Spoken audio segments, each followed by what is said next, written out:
Right now, Madison College has a new president. We go one-on-one with Dr. Jennifer Byrne to learn more about her plans for the future of the campus. And fall-like weather will be a thing of the past as temperatures climb up and up and up this week. I'll let you know how high the mercury goes and if we'll have any thunderstorms with those warmer temperatures. And later, the annual Coats for Kids campaign is now underway. We are live with how you can help us reach this year's goal. We welcome you to News 3 Now at 6. We begin with weather where those temperatures are set to go back up. Let's check in with Chief Meteorologist Alex Harrington on the patio for the latest on the forecast. Alex? Yeah, Eric, southern Wisconsin, after a fall-like weekend with temperatures very chilly, right around 40 by night, upper 30s in some cases, and low 60s by the daytime. We've got a totally different story to talk about this week. Look at this, climbing all the way up the mountain here to 82 by Saturday, and then back down the mountain to 74 by the time we get to 10 days out. Even 10 days out, 74 degrees. That's going to be normal for this time of year, so that fall-like stuff will be a thing of the past as we carry forth through the next 10 days here. We've got 70. We've made progress, about 10 degrees warmer than where we were over the course of the weekend for temperatures. 71 in the Wisconsin River Valley, and the warm spot I'm trying to find it, Camp Douglas and Tide and Prairie du Chien at 72. Here in Dane County, 70 east along the interstate over towards Deerfield, and we got 70. That's pretty much, that is the most common number. It is all the common number across the entire county here. I was trying to see if there was another warmer temperature out there. Yeah, 70 in our Edgewater First One weather cam. The humidity levels are very, very comfortable. And remember, it is still summertime in southern Wisconsin. We're going to track the thunderstorm chances that will also go along with some of these warmer temperatures when I come back in a few minutes. All right, Alex, thank you. Well, for the first time in 11 years, Madison Area Technical College will have a new president. Dr. Jennifer Byrne started as the college's 9th president in July. So who is she and what are her priorities for the more than 30,000 students across 7 campuses? Arman Rahman sat down with her one-on-one to find out. Madison College's new construction and remodeling building is opening this fall. Perhaps it's fitting that Madison College's new president chose here to talk about how she is constructing her time in the position from the ground up. I think it's resonant. It is sort of a good symbol of that. We take as raw as people want to come to us, and we are so happy to have them. And Dr. Jennifer Byrne doesn't seem afraid to get up close to the raw work her students are doing. She stopped at like our school meetings to get into the trenches with them, you know, put on a welding jacket with our welding. Come on in here and grab a tool belt and hammer some nails together. That's because her foundations are rooted in higher education, teaching, serving as a dean, and most recently a provost at community colleges across the Midwest. I think what people may not fully understand about community colleges is that we do some of our programming. We're the only ones who can do it. Students tend to be a little bit older. More than 40% of our students are parents. That's why she says she's looking forward to the opening of a new student services space this fall and building more of its resources across all campuses. When they need counseling support, when they need support for learning challenges, when they need support for financial aid, we have a closet if they need support for business clothes so that they can do an interview. And she believes the new construction space also nails the importance of workplace partnership. At a time educators in the trade say new specialized workers are needed. It's trying to get rid of some of those stigmas we have in the trades of dark, dirty, uneducated individuals where you look around, it's new technology, it's bright spaces, it's paying very well. Dr. Byrne says it's important her students feel supported. We expect our students to go back and become the caretakers of us and do our taxes and remodel our homes and fix our cars and clean our teeth. We need to care for them. Reporting in Madison, Arman Rahman, News 3 Now. Armand, thank you. Byrne is in the middle of having 100 conversations in and around campus, visiting spaces like the construction and remodeling space, early learning, and some of the other rural campuses. It turns out more and more kids have been injured walking or biking to school in Dane County. Law enforcement says injuries are up sharply compared to just a few years ago. So, starting this week, 13 police agencies are stepping up patrols in school zones through September 19th. Officers will be watching for speeding, distracted driving, and also drivers who ignore those school bus laws. And officials say the goal isn't tickets, but making sure every child gets to and from school safely. A Milwaukee homicide suspect is in custody thanks to Fitchburg police. That arrest happened Thursday. Police went to 2 different residences in Fitchburg as part of an operation. The 20-year-old suspect was found and arrested on High Ridge Trail and was then transferred over to Milwaukee police custody. Police did not release the name of the man or share any further details about what the homicide was that he was accused of committing. 7 people and 3 pets are displaced after a fire on Madison's north side. At about 2:30 Friday afternoon, firefighters were called to Kennedy Heights for a possible fire. They say that fire was put out when they arrived and everyone safely evacuated. However, due to smoke damage and unhealthy air in the home, the residents were displaced. The American Red Cross is helping, and also the Dane County Humane Society providing shelter for the pets. The cause of the fire is still unknown. Over in Dodge County, a Reeseville woman is dead after a crash that happened in the town of Lowell. It happened back on August 29th on State Highway 1660 at 016 Road. An investigation found that a vehicle driven by an 84-year-old woman failed to yield and was hit by another vehicle. The woman has been identified as Judith Scott Steinberg. She was taken to UW Hospital but died from her injuries on Friday. Meanwhile, a 73-year-old man and 74-year-old woman in the other vehicle were also taken to the hospital. The man suffered minor injuries. The woman is being treated for serious injuries. Our Coats for Kids campaign is officially underway now as we collect winter coats for kids of all ages before winter. Yeah, we are talking winter. To celebrate, we're holding a Pack the Truck event today to kick off the campaign. Our Brady Mallory is live for us this afternoon. Hey, Brady, how's it going now? Sorry, I couldn't resist for dramatic effect. All right, listen, you have about just a half hour left to come to our Coats for Kids kickoff event. This van is pretty packed right now, but yeah, the coat to Brady ratio, it's pretty good, but I think we can still fit a few more things in there. I might as well make myself useful right now. We have a nice red coat here, this very nice, heavy, kind of beige, fleecy coat on the inside. Here's how I like to think of it.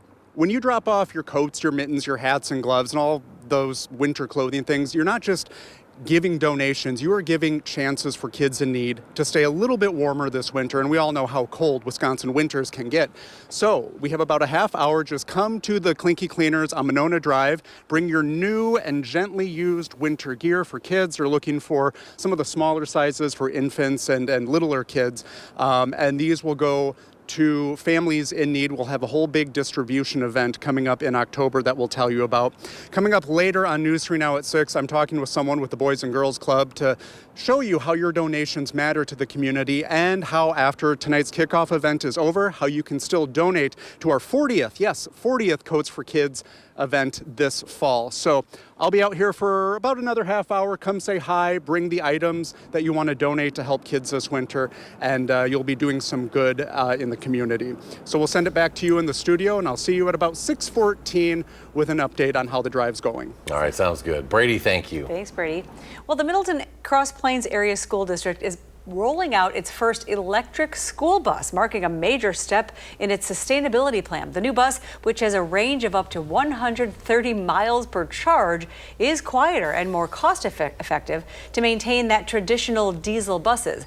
Now, students and drivers are already noticing the difference as the district works towards zero carbon emissions by 2035. It is much quieter. It is kind of outdoing what we expected as far as range. All of the electric buses are built with regenerative braking. So anytime you're coasting down a hill, it's actually recharging itself. We're getting better than expected results. And the district says it will continue to monitor the electric bus's performance as they consider expanding the program in the future. Country music star Garth Brooks is coming back to Wisconsin to headline and open at Summerfest next year. The concert scheduled for June 17th at the American Family Insurance Amphitheater. According to Garth Brooks' website, tickets for the concert will go on sale this Friday, 10 a.m. on Ticketmaster, the Summerfest website as well, and the American Family Insurance Amphitheater box office. Known for The Dance, More Than a Memory, and much, much more. Brooks has sold more than 170 million records. He was inducted into the Country Music Hall of Fame back in 2012. The concert will be Garth's first ever Summerfest appearance and his first performance in Milwaukee in more than a decade.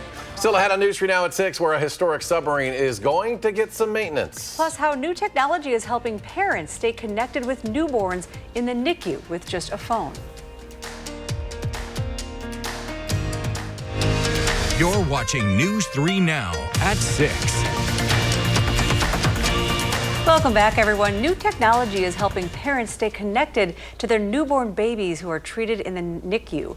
This is called Angel Eye. Basically, it's a camera that goes on top of the incubator, allowing parents to see their newborn baby through their iPhones. The response from parents has been extreme. Cameras help tremendously, making us feel comfortable, even though we have to leave our babies here. It was kind of like shocking when we got to see them on our phone. We kind of all looked at the camera and they were right there. Now, the best part about these cameras for the parents is the peace of mind that it brings, seeing their babies on video until they're ready to come home in person. An historic submarine from World War II is setting a course to Sturgeon Bay for some much-needed maintenance. The USS Cobia left its dock at the Wisconsin Maritime Museum in Manitowoc. Crews got the submarine ready for departure with 2 tugboats attached. Once in Sturgeon Bay, the sub will be cleaned, inspected, replated, and repainted in dry dock. Well, the sub won't be gone for long. Residents in Manitowoc are sad to see it go. And this kind of becomes part of you, part of the family's missing now. We have nothing here. It's empty. It's boring. It's we got to get that thing back here as fast as we can. Turn around, come back now, and we'll be okay. I'm there driving over the 8th Street Bridge, and now until it comes back home in October, it just feels like something's missing here in Manitowoc. We'll have another party when it comes back in. Everybody will be here. Probably not as many when it comes back in, but then again, maybe you'll come down here and watch it come back in. Who knows? I'll be here. Maintenance of the USS Cobia should last about 6 weeks. Still ahead, how one of the Packers' smallest fans is bringing big smiles to everyone he meets. Plus, we head back to Monona as the Coats for Kids Pack the Truck event rolls on. And could we see the return of 80-degree temperatures? Alex is back. His complete forecast after a short break.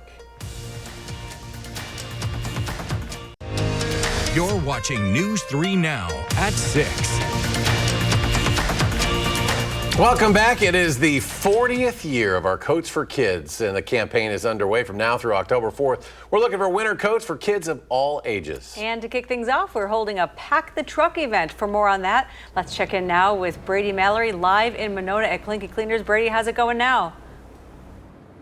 First and foremost, I just want to say thank you. Thank you to everyone who made our kickoff event for Coats for Kids a big deal. We have so many donations that are going to get us rolling in the right direction for this wonderful resource for community members who need a little extra help this winter. Jake Brown with the Boys and Girls Club is here with me, one of our partners in Coats for Kids. What did you think about today's kickoff event and just how packed this van is? Right. I showed up here about 4 o'clock. Our team has been in and out all week, and this van is filled. We've actually had to pull some coats outside of this vehicle to make sure that we have room. It's been incredible to support on our first day. Okay, so we're going to be put to work and we're going to have to carry some of these extra boxes, right? Absolutely. We got to go all the way to Clinky Cleaners right there to make sure they get them cleaned and organized for us so that we're ready for our event in October.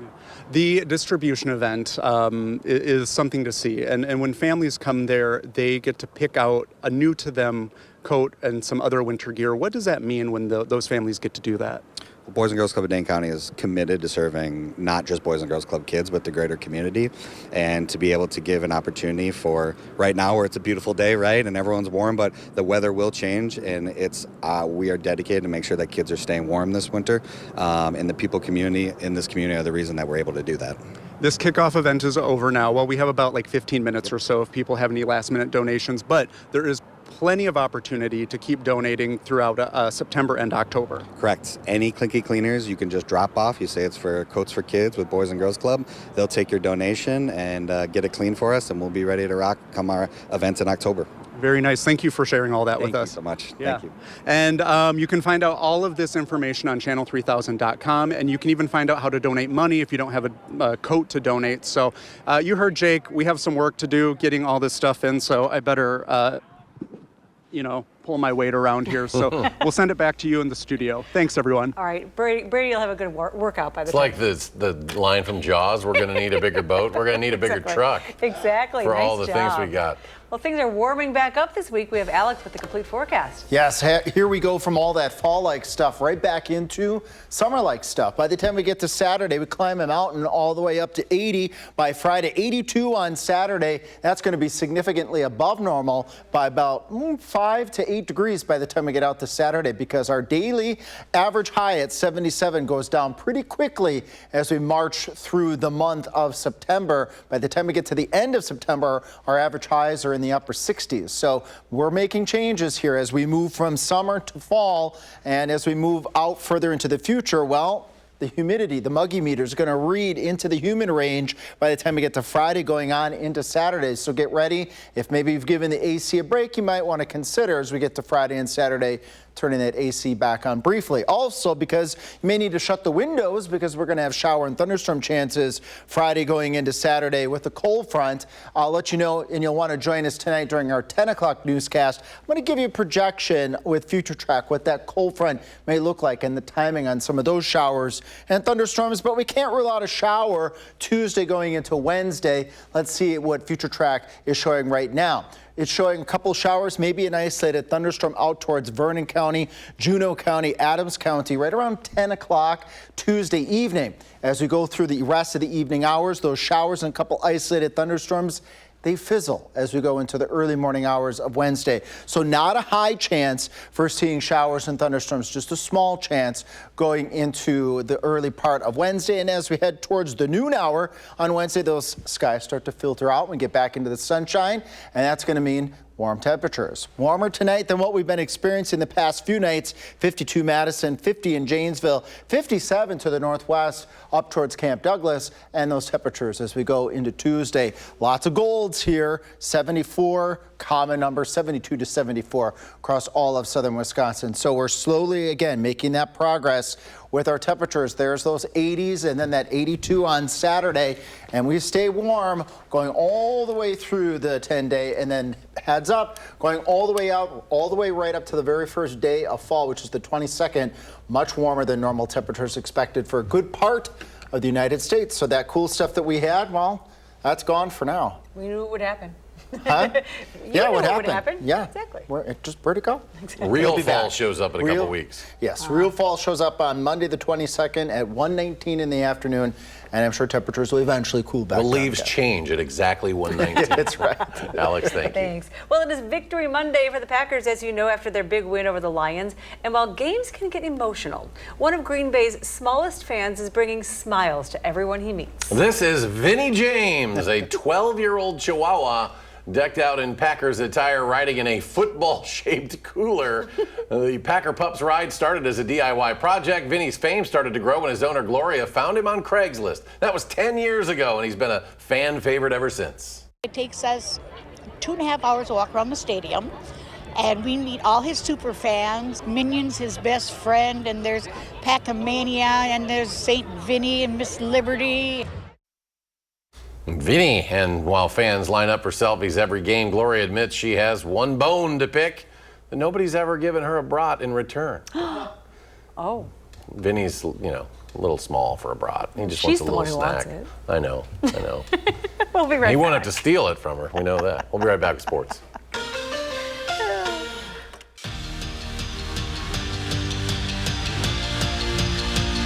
Huddle on up, because tonight is the night. The Wisconsin Huddle is officially back. Our signature sports show where we bring on one of Wisconsin's biggest athletes each week for a live show starts back tonight. Right here at Jay's Bar in Madison, we'll be joined by Wisconsin football's Tretch Kekahuna for a night that we've been waiting for some time. And it's not too late for you to come on down. You can come watch it live and interact with Tretch as we bring you past the player and get to know the person that Tretch is. It's not only free, but it's going to be a lot of fun. We will see you soon. Tretch and the rest of the Badgers are off to a good start this season, but their schedule stiffens as they head into Week 3. News 3 Sports' Nash Dara breaks down what to expect out of Alabama. The Wisconsin Badgers football team is off to a 2-0 start with wins over Miami of Ohio and Middle Tennessee. Now on paper, that's exactly what you want to see, a 2-0 start to kick off the season. But if you've watched those games, you know they haven't been as clean as Coach Luke Fickell would have liked. And with a trip to Tuscaloosa coming up this weekend, the Badgers are going to need to tighten things up fast before facing the number 19th ranked Alabama Crimson Tide. Well, this is one of those ones that I know guys, had circled for many reasons, right? Obviously, the way things went last year, but also for the idea of, like, look, there's nothing more that you want to do as a competitor than be in the biggest games and the biggest competition out there, and to go to Alabama to play in front of that crowd, to go down there to play, in the SEC country. I think that there's not a guy within our program that doesn't say that's one of the reasons why they're here. Now, it's still very early in the week, but what the Badgers are working on is matching their preparation with their excitement. At Camp Randall, Nash Dara, News 3 Now. And the Brewers are back at it tonight against the Rangers. Fresh off their sweep of the Pirates, you can catch tomorrow's game on our sister station, Television Wisconsin. And after the game, stick around to watch the documentary on their 1982 World Series season that they came up just short in, just a bit outside. And it's still not too late to come right here to Jay's Bar in Madison for our first Wisconsin Huddle of the season. And I know one thing for sure, Eric, Sarah, and Alex, I'm sure we'll see you guys here soon at 7 o'clock. We can't wait for it. All right, Andrew, thank you. Entertainment Tonight is coming up next. And our next show is at 10 o'clock. You can always find us streaming 24/7 on Channel 3000+.